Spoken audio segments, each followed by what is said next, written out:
జై శ్రీరామ్. హిందూ బంధువులందరికీ నమస్కారాలు. Further Sadhguru video me the clarification అవసరం కాబట్టి ఇంకో కొన్ని పాయింట్స్ ఉన్నాయన్నమాట. ఇక్కడ తమిళనాడులోని ద్రవిడియన్ పొలిటికల్ పార్టీసు రామానుడుకు శివభక్తుడు, ఆయనకు గొప్ప అన్యాయం జరిగింది, ఆయనను చంపడం జరిగింది అని ఇక్కడ వీళ్ళు అనుకుంటున్నారు అని సద్గురు కామెంట్ చేసిండు. అంటే అది ఆయన అభిప్రాయమా? కాదు కదా. రావణుడు సీతమ్మ వారిని లంకకు ఎత్తుకుపోయాడు కాబట్టి రాముడు అక్కడికి వెళ్ళి శత్రువు అయి ఉండి రాజు అయి ఉండి కూడా అక్కడికి వెళ్ళి రావణుని సంహారం చేసి సీతమ్మని తెచ్చుకున్నాడు. అంటే రాముడు తన భార్య పట్ల ఎంత కమిట్మెంట్తో ఉన్నాడని శ్రీనివాసచంద్రుని గురించి గొప్పగా కీర్తించిండు, టాలెంట్ ఇచ్చిండు.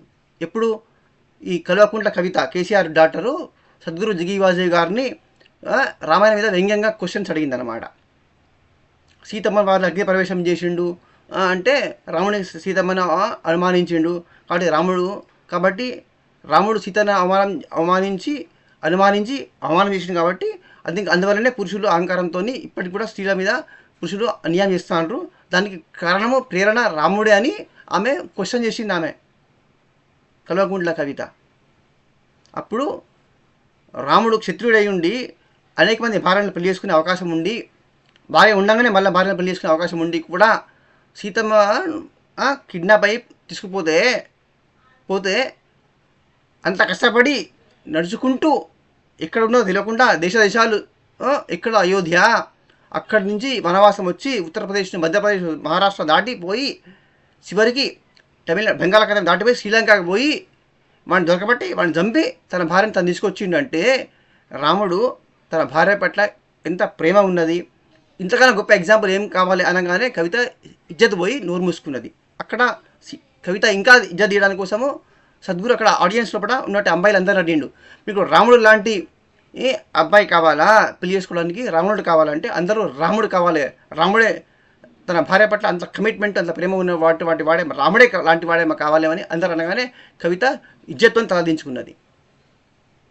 అంత చక్కగా రామాయణం మహాభారత గురించి సద్గురు జగివాజయ్ గారు వీడియోస్ తీసిండు. అవి నువ్వు చూస్తే నేను సద్గురు ఏ ధర్మాన్ని ప్రమోట్ చేస్తాడు అనేది తెలుస్తుంది. ఎజెండాతో అంటే డబ్బు కోసము, కమర్షియల్గా డబ్బు కోసము ద్రవిడవాదాన్ని, విజనవాదాన్ని ప్రమోట్ చేస్తాడని ఈయన ఒక ఎలిగేషన్ చేసిండు శివప్రసాద్. ఈయన నీకు అండర్స్టాండింగ్ ఎంత ఏమున్నది ఆయనకు? ఒక వీడియోలో ఒక బిట్ని పట్టుకొని నువ్వు ఒక అభిప్రాయానికి వచ్చినావంటేనే నువ్వు నీకు ఏమాత్రం బేసిక్ నాలెడ్జ్ నీకు లేదని అర్థం అనమాట. లిటరేచర్కు ఫస్ట్ సాహిత్యం మీద అవగాహన లేదు, భాష మీద జ్ఞానం లేదు, పోయి నువ్వు ఆధ్యాత్మిక సాధకునే కాదు, క్రియాగా మెడిటేషన్ ప్రాక్టీషనర్ అవునా కాదో నాకు తెలియదు. నీ మాటలను బట్టి అయితే నువ్వు కాదనే తెలుస్తాను అని నాకు అర్థమైపోతున్నది. ఫస్ట్ ఆఫ్ ఆల్ ఉపనిషత్తులు గీత ఎంత చదివి ఉండాలి, ఎంత ఫిలాసఫీ అర్థం చేసుకోవాలంటే ఆయన మాట్లాడే మొత్తం అద్వైత ఫిలాసఫీ. ఉపనిషత్తు ఏం చెప్తానో శంకరాచార్య ఉపనిషత్తు ఏం చెప్పినాయో అదే చెప్తాడు ఆయన. వాల్మీకి మహర్షి, వశిష్ఠ మహర్షి ఏం ఫిలాసఫీ చెప్పినా అదే చెప్తాడు ఆయన. శివసూత్రాలు చెప్తాడు సద్గురు జగివాజయ్ గారు. ఏం తెలియకుండా మాట్లాడి ఇంకోటి ఏంటిది, రావణుడి గురించి ద్రవిడ పార్టీలో ఇట్లా హైలైట్ చేస్తానయి. అయితే అటువంటి దుర్మార్గుడు సీతమ్మని ఎత్తుకుపోయిన వాడిని సంహరించి రాముడు ఆదర్శనీయుడా కాదా అని ప్రజలు ఆడియన్స్ అంటే ఆడియన్స్ గర్ల్స్ అంతా కూడా, యూత్ అంతా కూడా, స్టూడెంట్స్ అంతా కూడా రాముడు గ్రేట్ అని అప్లాజ్ క్లాప్స్ కొట్టిండ్రు. ఇది సద్గురు జగివాజయ్ గారు. ఇట్లా ఇక్కడ కాంటెక్స్ట్ ఆడియన్స్ని దృష్టిలో పెట్టుకొని ఆయన మాట్లాడతాడు. ఆయన సంస్కృతము వాళ్ళు మేము మా యూరోప్ నుంచి వచ్చింది, మా సెంట్రల్ అమెరికా నుంచి వచ్చింది, లేదా ఆఫ్రికా నుంచి వచ్చిందని వాళ్ళు క్లెయిమ్ చేసుకున్నారు కాబట్టి వాళ్ళ భాషలో పట వాళ్ళకు సార్కాస్టిక్గా, వాళ్ళకు సెటారికల్గా ఆన్సర్ చెప్పిండు అనమాట. సంస్కృతము బ్రాహ్మణుల భాష, అది ఉత్తర భారతీయులది, ఉత్తరప్రదేశ్, మధ్యప్రదేశ్ ఉన్నది, తమిళ్ దక్షిణ భారతీయులది, తమిళనాడు ఉన్నది అని విభజనవాదాన్ని సద్గురు జగివాజయ్ గారు ఎన్నడూ అంగీకరించలేదు, ఎన్నడూ ప్రమోట్ చేయలేదు. ఆయనే అన్నిటికీ దాటిపోయి ఆయన ఒక యోగి కాబట్టి, ఒక ఎన్లైటెండ్ మాస్టర్ కాబట్టి ఈ సమస్త విశ్వము, కనబడుతున్న విశ్వం అంతా కూడా భ్రాంతిజన్యము, బ్రహ్మ సత్యం, జగద్మిథ్య అని ఉపనిషత్తు చెప్తారు. అదే ఆయన కూడా చెప్తాడు. ఈ కనబడుతున్న విశ్వం మొత్తము మాయా, ఇది మిథ్య, ఇది ఇల్యూజన్, మొత్తం all pervading consciousness is the only truth which is eternal అని చెప్తున్నప్పుడు you are part of that consciousness. You are not the body. మన ఫస్ట్ ఈషా టెక్నిక్ ఏంటి? ఈషా ఆన్లైన్లో ఈషా యోగా టెక్నిక్ తీసుకోరా, అది నేర్చుకో. ఫస్ట్ మెడిటేషన్ నేర్చుకో. నువ్వు ఏం చెప్తాడు మెడిటేషన్? ఫస్ట్ ధ్యానం ఏంటిది? I am not the body, నేను శరీరాన్ని కాదు. I am not even the exhale, I am not even the mind. నేను శరీరాన్ని కాదు, నేను మనస్సును కూడా కాదు. మరి నేనేంటిది? కోహం, హూ యామ్ ఐ, నేనెవరు? సోహం, నేను అది. What is that? చిదానంద రూపం శివోహం శివోహం. ఇది ఉపనిషత్తు చెప్తాను. అదే సద్గురు జగ్గి వాసుదేవ్ గారు కూడా చెప్తున్నారు.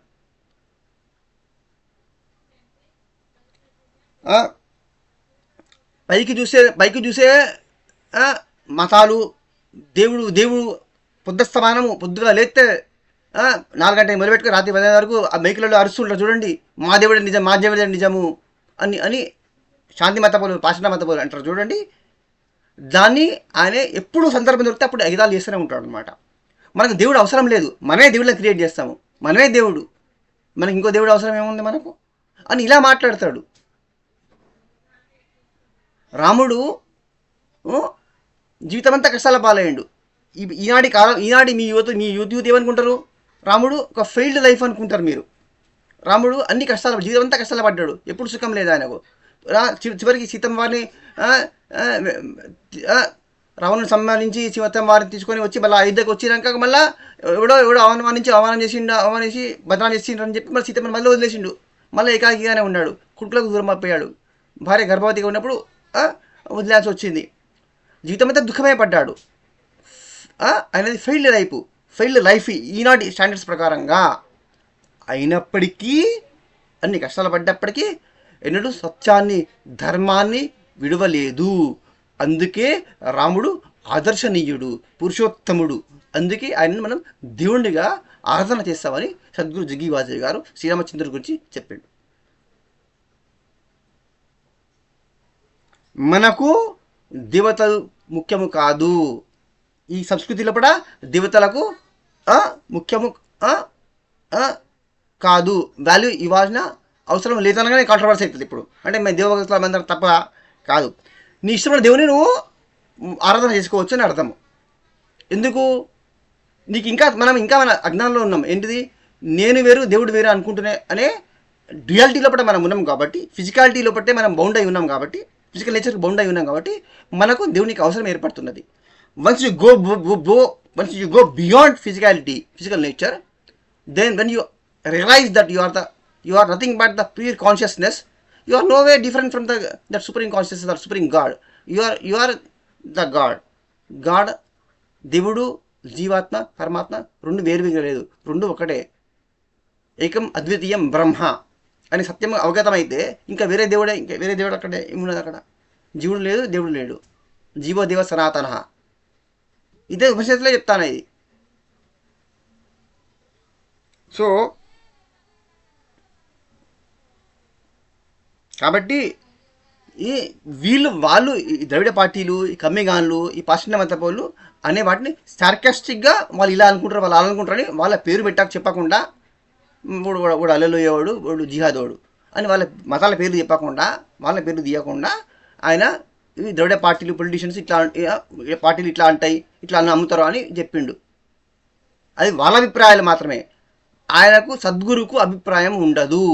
సద్గురు అంటే ఎవరు అనుకుంటున్నావు? ఆయన సద్గురు అనాలనిపిస్తలేదు. నువ్వు అంటే అనుకుంటుంది. కోట్ల మంది ఆయన సద్గురువుగా అంగీకరించారు, ఆరాధన చేస్తున్నారు. ఆరాధన కాదు, అనుసరిస్తున్నారు. ఆరాధన అవసరం లేదు, అనుసరిస్తున్నారు. ఎవరైతే బ్రహ్మతత్వాన్ని రియలైజ్ అయినరో ఆయన స్వయంగా బ్రహ్మ. బ్రహ్మ, గురు విష్ణు, గురుదేవో మహేశ్వర. అటువంటి గురువుకు ఒకడు గుర్తించాలని కోరుకోడు. గుర్తింపును కోరుకునేవాడు గురువు ఎట్లయితాడు? గుర్తింపు అన్నిటికీ అతీతంగా పోయినవాడే గురువు.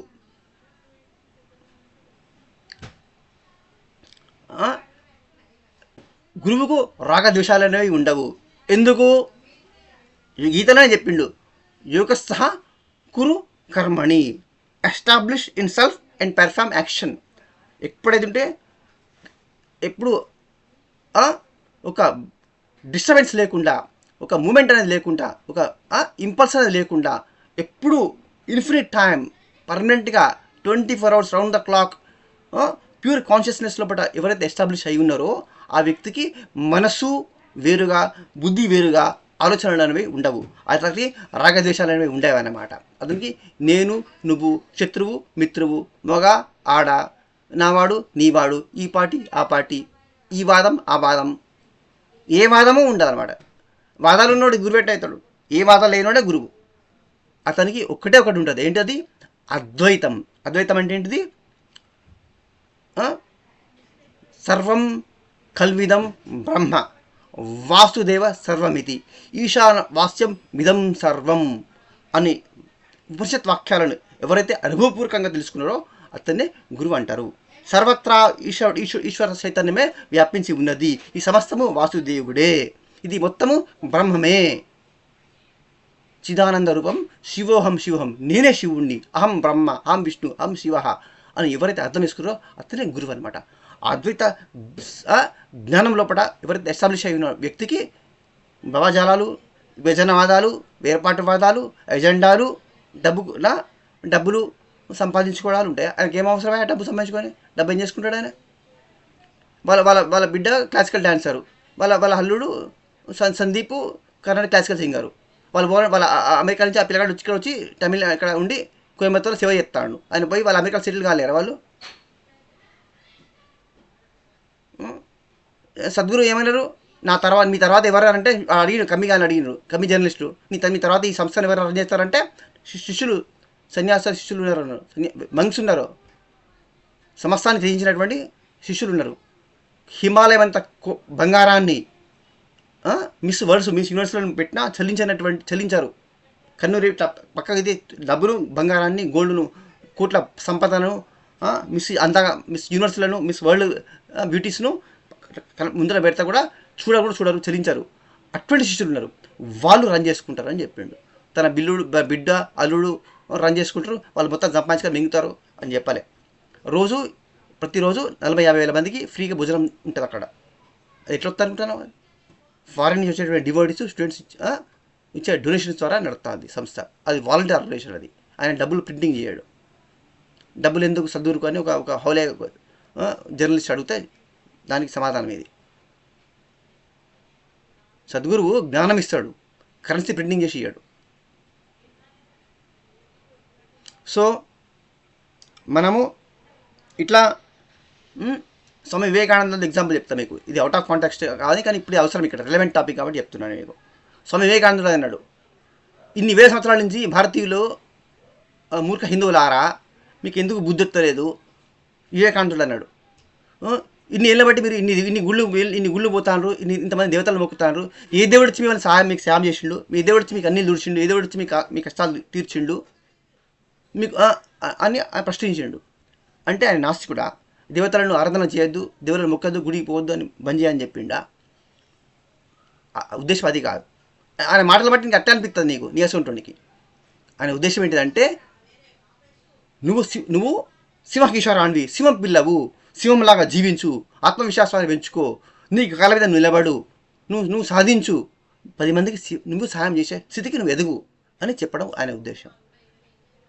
దేవుడా నాకు అన్నమి, దేవుడా నాకు బట్టలి, దేవుడా నాకు జాబి, దేవుడా నాకు రోగానికి మందులు, నా రోగం పడగొట్టు అని ఎప్పుడు బిచ్చబడిలాగా దేవుడిని బిచ్చం అడుక్కోకు, దయ చూపెట్టు అడుకోకు.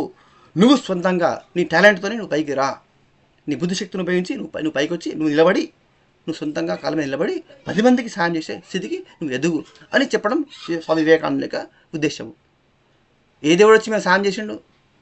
మీకు ఎవరిని ఎవరు చూసిండు? నీకు నువ్వే నిలబడాలి అని చెప్పిండు స్వామి వివేకానందుడు. మరి ఆయన ధర్మ వ్యతిరేక, నాస్తికుడా? మన సనాతన ధర్మానికి వ్యతిరేకమా? ఆయన అమ్మ అనగానే ఆయన ముందు అమ్మ ప్రత్యక్షం అవుతుంది. మరి నీకు నాకు ప్రత్యక్షం అవుతుందా? అమ్మ దర్శనం ఇచ్చి మాట్లాడుతుందా?